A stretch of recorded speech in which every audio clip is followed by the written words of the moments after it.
चलो बच्चों, यहां लिखा है a particle is moving with velocity v is equals to 3 i cap plus 4t j cap metre per second. Find the ratio of tangential acceleration to the normal acceleration at t is equals to 1। Tangential acceleration तो tangential है, normal acceleration हम centripetal भी बोलते हैं, उसको radial भी बोलते हैं। क्लियर है? तो सबसे पहले चलिए, जैसे हमने यहां से v लिख दिया तो v इज इक्वल्स टू हमारे पास यहां से आ रहा है 3 i cap plus 4t J cap. अच्छा, हमने इसको डिफरेंशिएट कर दिया dv अपॉन dt। तो dv अपॉन dt लिखोगे तो यहां से आ गया d by D T of 3 i cap plus 4 into D by D T of t J cap. तो ये हमको मिल गया एक्सेलरेशन। तो एक्सेलरेशन इज इक्वल्स टू हमको मिलता है 4 टाइम्स जे कैप। क्लियर है? अब देखो ध्यान से समझो, मान लो यहां कहीं पे वेलोसिटी वेक्टर v ये है और एक्सेलरेशन वेक्टर a हमारा पास यहाँ पे है, ये एक्सेलरेशन वेक्टर। बेटा हम लोगों ने पहले से पढ़ रखा है, नहीं पढ़ा है तो मैं फिर समझा रहा हूं।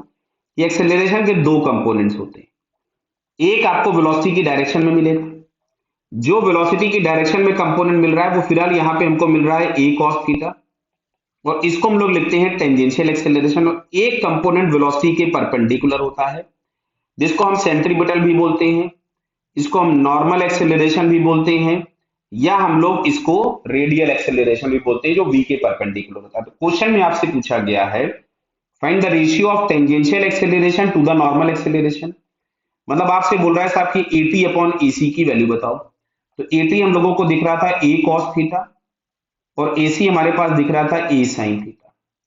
यानी फाइनली हम लोगों को यहां से cot थीटा की वैल्यू बतानी, तो थीटा किसी तरह से मिल जाए।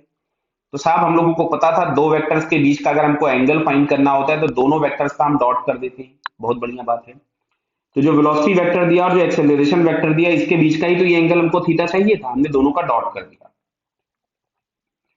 तो v डॉट a बराबर बेटा क्या हम लोगों को मिल रहा है यहां से 16t मिलेगा। क्यों? क्योंकि जे कैप वाले आपस में मल्टीप्लाई होंगे, इधर का 3 और यहाँ पे आई कैप में 0 है। लिख लो चाहो तो, लिखना चाहो 0 आई कैप लिख लो। क्लियर? और तुमसे पूछा था t is equal to 1 second पे, तो यहाँ पे t बराबर हम 1 लिख देते हैं, तो ये हो गया 16। अब v डॉट a को हम लोगों ने कभी पढ़ा था, हम लिख सकते थे इसको va cos थीटा भी। तो v, तो t बराबर 1 पे अगर हम v लिखें तो बेटा ये हम लोगों को मिल रहा है 3 i cap plus 4 j cap. इसका मॉड निकालोगे तो 3 और 4, 3 का स्क्वायर प्लस 5 के स्क्वायर का रूट, 3 के स्क्वायर प्लस 4 के स्क्वायर का रूट करोगे तो ये आ गया 5। और एक्सेलरेशन तो हम लोगों के पास 4 है ही, तो cos theta is equals to 16। तो भाई साहब यहां से मिलता है cos theta is equals to, आराम से देखते जाएगा भाई, cos theta is equals to 16 upon 20। मतलब इसको अगर हम लोग 4 से डिवाइड करें तो 4 से डिवाइड करने पे आ रहा है 4/5, यानी थीटा इज इक्वल्स टू हमारे पास आया 37 डिग्री। अगर 37 आ गया तो tan 37 देखो हम लोगों को याद होता है, हमने खूब यूज किया, इट इज 3/4।